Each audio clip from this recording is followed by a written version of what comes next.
This is the club of opportunity for me. Always been hungry to seek where there is opportunities for us to take advantage of. That can be in a player in the market. What we can sell is this opportunity, and it's so powerful, and making sure we have the 360-degree picture of the player. We know it warts and all, we know what we need to get them better at, so when they come here we already know what they need to work on, and we can already have that in place quickly to help with their adaptation, their integration and their development into really top Premier League players. When you were looking from the outside and looking at people like Alexis McAllister and Moises Caicedo joining this club, did you look at that and think, how the hell are they doing that? Often we would be trying to find out what Brighton were doing and how they were structured. I do remember Carlos Baleba, where, we're going to follow him through the season and so you see how he's doing, and then it sort of comes on the yellow ticker that Brighton have signed him, and I won't say what we said at the time, but it's better to be on this side of it now. So Jason, welcome to Brighton. How have your first few weeks in the role been? Very quick. It doesn't feel like it's already been a month, to be honest. Like you're learning a lot of names, trying to get up to speed with everything, and but I've had a really good welcome. It's been really positive, and I've been really impressed actually by the people and the setup here as well. Like it's been from the top down, it's been brilliant. So. And you had a long spell at Arsenal where you worked your way through the grades and the departments, gaining all that expertise. What was it about Brighton that convinced you this was the right next step? I was lucky. I had a little bit of interest, different places, but so it was actually really I think it was a really valuable moment to when you're in one place for a long time, like you said, to see how different people operate and everything here with the owner, CEO. I think like owner is basically the Messi of football owners, probably. Like I was really lucky. We had really supportive owners there as well, but his ability to directly impact what we can do on the football side, be really hands-on and knowledgeable. It's really refreshing actually to have that sort of different style. Then you speak to Rose, like a head of people and culture, and everything just ticked every box. So really, really happy to be here. Yeah, because you worked at a club with sky-high standards, and this place is the same, isn't it? And were you expecting that, or were you surprised by the level that everybody works at, the level of commitment and professionalism there is here? Through like the discussions that we had, I wasn't surprised, and especially anyone who's met Tony Bloom and Paul Barber, very, very quickly like what the level is as well. And I think from afar, like everyone is really impressed by the club, the best run club in the Premier League is the tag that, and having been here like a month now is rightly so. I think what's great is you have this balance of the warmth and the humility that's here and sort of the culture with this like consistent drive and push to keep getting better and really make the most of the opportunity and the platform the club now has after such an incredible story over, since that sort of game against Hereford in 97 and how everything's sort of come to where we are now, and to really make the most of this now, it's really special. And your career path, what have you had to learn at each step? It's a big question, but what have you learned along the way that equipped you for this overarching role? It's a sprawling role. It's a huge role. Yeah, a mixture. Sort of probably earlier in my career, it's more your sort of personal characteristics that you have to sort of, that perseverance and the power of perseverance and hard work, I think can't be underestimated, to be honest, and being humble to do whatever task you need to do and to do it to the absolute best of your ability, because then that creates another opportunity, and through another opportunity, those doors open and open and open, and that's how most of us have built our sort of careers. But the sort of unpaid internship with like a sports management company to like a startup in the US, where I got a lot of exposure to how US teams operate, and that sort of GM role, Moneyball, Billy Bean, sort of Theo Epstein with the Cubs and the Red Sox as well, where, balancing the sort of analytical with the sort of the human sort of touch really sort of probably planted the seed for this sort of aspiration. You never think you're going to sort of arrive at this point. At Norwich, you sort of learn, how an academy operates. It was really well run as well. We won the Youth Cup while I was there as well. I'm just sort of really sort of embedding how sort of the sort of underneath the iceberg, sort of what you don't see sort of operates in football. Yeah. And then at Arsenal, it's probably, I learned, everything from, how to look at players. I've probably sat in every seat. I've been the sort of newest person, probably the most least important person at a training ground to ultimately like seeing all the senior people there as well. So to have that sort of perspective and remain yourself and, down to earth and accessible is I think it has helped me get to where I am now. You mentioned the FA Youth Cup at Norwich. This club is obviously very largely about youth development and improving players, finding players and developing them. That's very much in tune with your kind of skill set, I guess, isn't it? Yeah, we were always big on being proactive and sort of uncovering these sort of next talents as well. And I think the first place we always look is the academy. There's nothing better than everyone, staff, players, fans, everyone loves like a homegrown player, don't they? And someone who embodies the values of the club, where everyone has worked, so many people have worked over often like a 10, 12-year period to help them sort of develop and sort of establish themselves at the really highest level. So I think it's really special, and I think it really adds something to the fabric of the club as well. My God, it helps when you've got language skills as well. You're fluent in Portuguese and Spanish. Yes. Is that an exaggeration, or are you actually fluent? I actually am. Yeah, I actually am. So if you want to change, we can go to... Yeah, can we do the rest of it in Portuguese? We'll just subtitle it. I know your wife is Brazilian. Yes, is that correct? Yeah, But how the hell do you become... It's one thing to learn tourist Spanish and Portuguese, or even A-level. To become fluent must have required an awful lot of study and dedication. Yeah, I never had a lesson, actually, either. Really? So it was like personal self-study. And when I met my wife, I spoke no Portuguese, probably had the odd obrigado like everyone else. Yeah, right. But then we sort of learned, she had okay English. She'd probably say it was very bad herself. She was being critical, and we sort of learned both the languages together, actually. So I think when you really need that motivation and that will to do it, I think it's really special. I think it gives you such a valuable like lens and perspective that often as English people, unfortunately, we don't have. I had no idea what percentage of top players around the world are Portuguese or Spanish speaking, but it must be a high number, and that it must help in your job. Oh, massively. It just helps like build those connections and relationships so much quicker when you can just make someone feel really relaxed, and then as well you sort of understand their culture even more, and then it builds the relationship even more. And knowing what's going on in someone's head in that sort of early language period, and how tiring it is, and what you're doing in your head to sort of understand, translate, and then try to formulate responses. That perspective so valuable, especially like here we have so many different nationalities. So to have that empathy and understanding, I think is really, really valuable. For fans who might not know what a sporting director does day to day, can you just run us through the role? Yeah, obviously I have worked really closely with Zoe Johnson with the women's team, so that side as well is really important. And Zoe sort of manages it day to day, but we're really closely connected as well, and with Dario on the head coach as well, to make sure all the support's there and how we sort of work through the season. And on the men's side, Mike Cabe's really important to me as well, because we've got so many different departments, and to have both of us together in a really strong, close partnership, and with his understanding of the club as well, how he's respected, and that's been fantastic in this, to adapt quickly, and as we build how we're going to operate in the future as well. And then with Bucco, not Ian, no one calls him Ian. Everyone's Bucco, so like he's really like the top operator as well. So we're really close with them, and the headlines is probably communication, all the different formats, meetings, WhatsApp calls, emails, and then obviously taking in all the information that sort of gets thrown at us through all different sources to sort of formulate how we're going to drive everything forward alongside our sort of strategic objectives. So yeah, probably like an air traffic controller at Gatwick would probably be a similar. Yeah. Well, if I just list the responsibilities: recruitment, performance, medical, academy, and player pathway operations, there must be a lot of delegation involved. But obviously the club has built its reputation very largely on recruitment. And how do you build on an already successful base?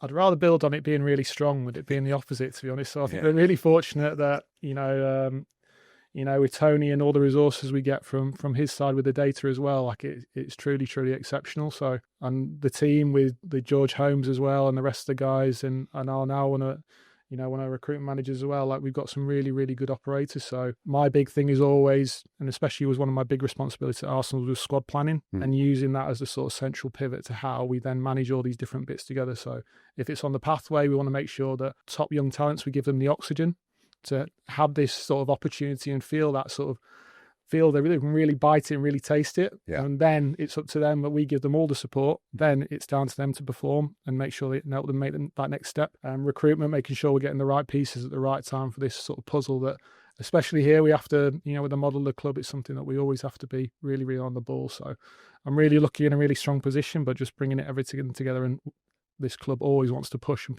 get better, and look for every small little marginal gain that we can to help improve and have a competitive advantage over these huge sort of revenue generating monsters that we have to sort of compete against in the Premier League. Well, yeah. I mean, at Arsenal, you would have had an awful lot of data at your disposal, but here, would it be slightly different data, and is it kind of next level information that you're able to look at now? Yeah, I have to be careful, don't I? Because You do, don't know when the chairman's suddenly going to crash through. But yeah, we're really, really fortunate. I think it's a massive, massive strength. It is different. But yeah, I wouldn't change it for anything in the world that I've been exposed to before. So it's a huge competitive advantage. We're really proud of it. But also, like with everything else here, we're really relentless in looking for ways how we sort of build the system to make sure that all parts of looking at a player, we have sort of complementary sort of aspects in place. When you were looking from the outside and, looking at people like Alexis McAllister and Moises Caicedo joining this club, did you look at that and think, how the hell are they doing that? Often we would be, we're always keeping an eye on looking and trying to find out what Brighton were doing and how they were structured, to be honest. Especially as we did sort of a remodelling of the recruitment department at Arsenal. So Brighton were always a important reference for us, which is obviously a big credit to everyone here. But yeah, it's always trying to find those players. But Brighton are really agile, really quick in the market, and we've had a few players. I do remember Carlos Baleba, where we just sort of, we're going to follow him through the season and so you can see how he's doing, and then it sort of comes on the yellow ticker that Brighton have signed him, and I won't say what we said at the time, but fair play, and it's better to be on this side of it now. Well, yeah, I'm sure Brighton fans will love to hear that that they got in first. And this is a very difficult question, but I mean, how do you identify players who have not only the talent but also are a good fit for Brighton's culture and philosophy that are perhaps looking for a club where they can develop? I think that's the power of this club. This is the club of opportunity for me, both in respect of being able to provide opportunities for players and staff, but also always being hungry to seek where there is opportunities for us to take advantage of. That can be in a player in the market. It can be Fabian looking for something tactical in the game. All these different elements here, and the club's brand, not to want to use that word, but what it stands for in the market is so powerful. And often we would be, when I was on the outside, would be, well, a lot of the players that we started to get into the initial sort of conversations, Brighton were there, and what we can sell is this opportunity, and it's so powerful, and making sure, to go back to who can be a success here, is making sure that we have the 360-degree picture of the player. We know it, warts and all, we know what we need to get them better at, so when they come here, we already know what they need to work on, and we can already have that in place quickly to help with their adaptation, their integration, and their development into really top Premier League players. But also, we do a lot of research on how a player is as a character, what's their wider sort of family background. So basically to provide that support and make sure that we're bringing in the right people to our family. And that's what this environment is. There's so many different people in one place, all these different backgrounds, specialities, or professions. So who we bring in here, like, we'll always be very protective of, to make sure that we've got the right people, because the atmosphere and the culture here is incredible, and we have to really protect that and look to strengthen it each year.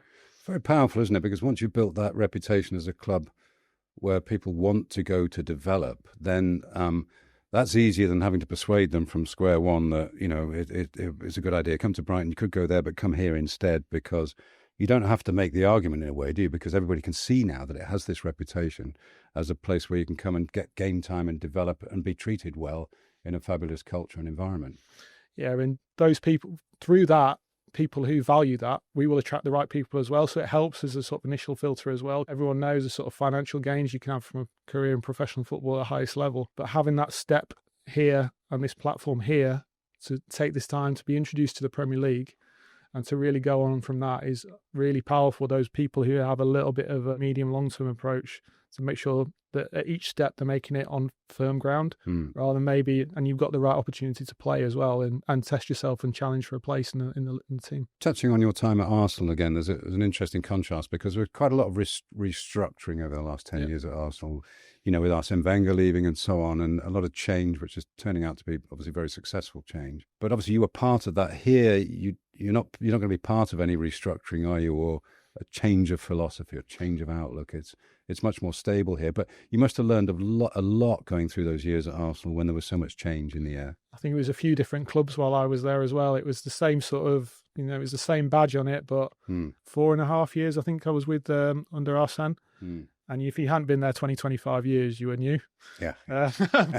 And then obviously we had different sort of phases, different sort of senior executives as well. But yeah, especially during the time with Edu was really important to me. He was a big mentor for me. Again, he gave me a massive opportunity, and each time he gave me an opportunity, I took it, and we built a really special working and personal relationship. So I learned everything. Now you can be really close to him on a variety of different topics. That it was really, it was a really great time, and sort of to move from recruitment into a more wide-ranging role as well, and having someone like him to sort of learn how to go about the business of this role was really, really valuable. So I'll always give him a lot of credit and value our time together on that. And here the emphasis is more on kind of incremental improvement, isn't it? We know that the basis is solid, the management structure, all the people in the right positions in jobs, the ideas behind the club, the ambition of the club. It must be nice walking into that and thinking, right, what can I add to that, rather than how do I need to change this to make it work? Yeah, I think in some roles you could be walking around the building and you look in one room and there's a little fire, and you go in another room and there's a big fire, because these roles can sometimes be heavily a firefighter. Yeah.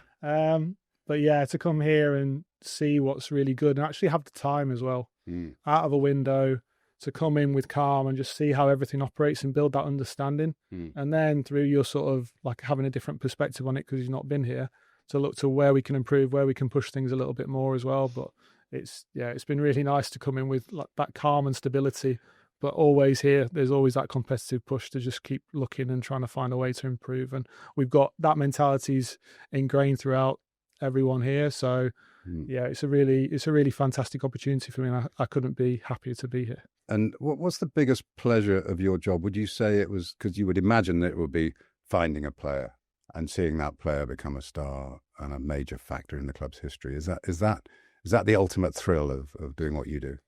I think that's the one that the fans see, isn't it? Sort of the player side. But for me, it's just as much the people here, how you sort of develop the people around you. They have an influence on you as well. I've been lucky. I've learned so much from so many different people. Many people that they won't know what their names are, but they've learned, how to look at players or how to sort of manage a situation. And I think when you see people grow and develop, whether they're players, whether they're staff, I think that's really, really powerful. And my role in many ways, I'm not going to be the expert and specialist on, the front line of doing something. You want to put people in the best position to be successful. So that's what I get a big reward out of. And long-term, succession planning is another strength of this club.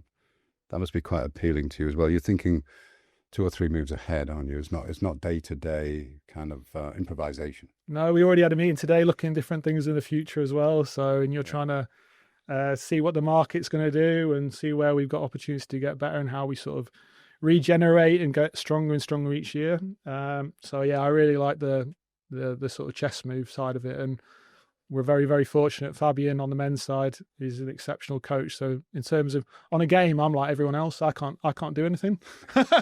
So I have to be kicking and screaming like everyone else in the Amex. So, but yeah, it's great where you obviously are able to sort of mould how we'll go through the future. And what was a big attraction for me is working with Tony on that, and working with Paul, and obviously Mike as well on the men's side, and Zoe on the women's side. And working with Booker, who's coming through the academy, and having all those people around you to help bring all this together. It's such a great team. So I really feel fortunate that it's not, the sporting director is the one sort of most sort of out there, let's say, but it's always a team effort. And anytime we deliver a player, one of the special things for me about delivering a player is almost every part of the club has touched on it. Literally from, finance, legal, football administration, obviously recruitment, coaching or leading in, sort of physical performance, medical, even, commercial, obviously communications, the stadium, sort of access to do sort of all the different sort of bits we might do, some sort of more discreet visits, or obviously like their sort of their pictures and everything like that to have that access. So everyone's touched on it. And then we deliver it, and then we all work and embrace this person into our family, and then we give them the support to go on and on and on. So it's a really special moment, that sort of culmination of all that work, but it's all the people behind it that really help bring it all together. A high functioning football club is an incredible organism really these days, isn't it? And let's talk a bit about the women's team, because the club made some big moves in the transfer market, has made them over the last few seasons. And the team is coming home from Crawley eventually to play in a purpose-built stadium. There'll be news of that soon, I'm sure. What's the club's long-term vision for the women's team?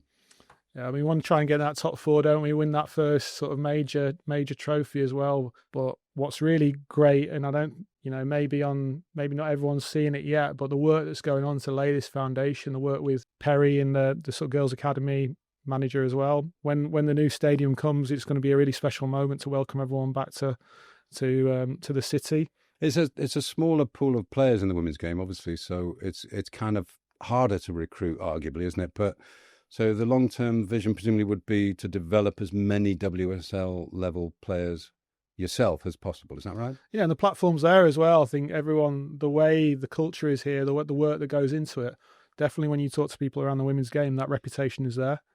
And it's attractive. They're looking at what's going on here. And when and that's what, if I'm building this foundation now, that the work that Dario's doing, the whole setup is, EPC2 is a really, really impressive facility. Yeah. There will not be many women's teams in the country with a better sort of facility than that, to be honest. The groundwork is there, and it's like the momentum is building and building and building. And yeah, I think like good times are coming. And like I say, Zoe's an exceptional operator. Dario's a really talented coach, and all the staff there, I've been really, really impressed by the setup. And yeah, I'm really excited to play a part in that and be close to them and help support and as we go forward and have this sort of Brighton core as well to the women's team coming through. And again, because Arsenal were a beacon side in the women's game, developed really well, developed fast, evolved in all areas, didn't they? I mean, you've been able to carry that experience into this setup as well, haven't you? Yeah, massively. But I think the way we operate here, we can go toe-to-toe with anyone in terms of that operation. A legacy is already there in place, and that sort of momentum in the way, that's over 25, 30, 35 years of that being in place, and that's a credit to Arsenal being really sort of big investors in the women's game from so long. But you see what we're doing now, and I think we're going to be a real beacon as well. I think we're already there sort of coming up on the rails, but I think you're going to see that this club is going to really be like one of the real standouts of champions of the women's game, and you see the growth in the women's game already. And this club's going to be very much at the foremost. Well, I was going to ask you what your short-term priorities are in your first season. I suppose just to settle in, learn everyone's names. Learn everyone's names. Yeah, get to know the training ground and all that stuff. Not get lost around here. Yeah. And do you set short-term goals as well as long-term goals? Yeah, I think the first part is the adaptation, sort of get an understanding of how everything operates, because obviously it's a different model. Then put some sort of organisational things in place and different sort of just clarity to help everyone. Sort of a new sporting director comes in, with change, there can always be an element of uncertainty. I think we've calmed that down, and everyone's in a good place, but there'll be some sort of organisation elements we want to make clear, and then we build on there, and then suddenly a January window's on the horizon, and we've got a lot of work to do, and ultimately ahead, like the summer work's already started now as well, to make sure we're set for that. And like I said when we were talking about Carlos and the sort of the Brighton track record, that any sort of top players like from we've got our eyes on, we're sort of being closer and closer and closer to see where we can be to secure them for the future as well. Well, you won't have to track Brighton anymore because you are Brighton. Yes. So that's quite handy, isn't it? Yeah. And do you think European football, which the fans love, everybody, it's such a marker these days of a club's standing. Is it for Brighton? It must be, presumably. A European place is still a real hallmark of quality, isn't it? Yes, absolutely. But I think what's good here is this is a club with great humility, great, the fans are very, very understanding as well. That goal is there. We are not hiding from that goal. We all talk about it. It's what we want to do. We want to be there regularly because we want us all to experience it and then have some amazing moments together. But it is a big challenge, but we're not afraid of that challenge, and we're going to go to toe-to-toe with people. And like I said previously, opportunities in this club's DNA to find a way to survive, we'll find a way to do that. And when that opportunity presents itself, we have to be in the right position and performing well to take advantage of it, and then that's in our control. And we can only control how we perform and how we're developing the team, and when those opportunities open up, that we're there to get what we deserve and bring some great moments to everyone. I wonder if you got a sense in the stadium that hope has turned to expectation for the fans now, which is another. You could argue that's another raising of standards. If the fans are wondering when the trophy's coming or or wanting to be in Europe, almost expecting to be in Europe. That's great. It creates a pressure, obviously, for the club, but ultimately aiming high is better than aiming low, isn't it? Yeah, massively. I think, yeah, you'll know better than me the history of the club. So I think we're in a very, very good place, and I don't mind expectations. And actually, we should embrace those expectations as well. We're here every day. We're working all hours to sort of push to do that. So yeah, we won't hide from expectations. We'll embrace it. We'll embrace the pressure. Because I think with pressure, once you get used to handling it and you work on the process day in, day out, that's when you get to really good places, and it becomes something that strengthens you rather than being a hindrance. Yeah. Just finally, Jason, you're everybody talks about the South Coast life. It is one of the attractions of working for Brighton. No, and maybe not. But you've missed the summer, unfortunately, but it was good, I tell you. How have you settled in? I mean, you're going to have to wait to learn paddle boarding until next summer now, but are you enjoying the Brighton life? Have you immersed yourself in it? Yeah, we've relocated already, so it was really, really quick. So we managed within the first 2 weeks to get relocated with my wife and my little girl. So that was really, really great. And they're really happy. Getting messages all the time while I'm here talking about this in the city or that in the city. Probably not this week because it looks like it's going to be a little bit rainy, but yeah, we're really, really happy. The place we're at's really great as well. So yeah, we lived somewhere that was really nice as well, but to be a fully part of the community, to really sort of embrace that and be here with those roots, it was always something I was really conscious of that we were always going to do. And yeah, it's been even better than we already expected. Well, the thing about Brighton and Hove is that when people come here, they never leave. I've heard that, yeah. And paddle seems to be the big sort of obsession everywhere as well. You can see it out there. That's a puddle, not a paddle. Well, thanks very much for joining us, and that was a really interesting insight into your job and what you're going to be doing and what the plans are. So all the best to you. No, thank you very much. Yeah.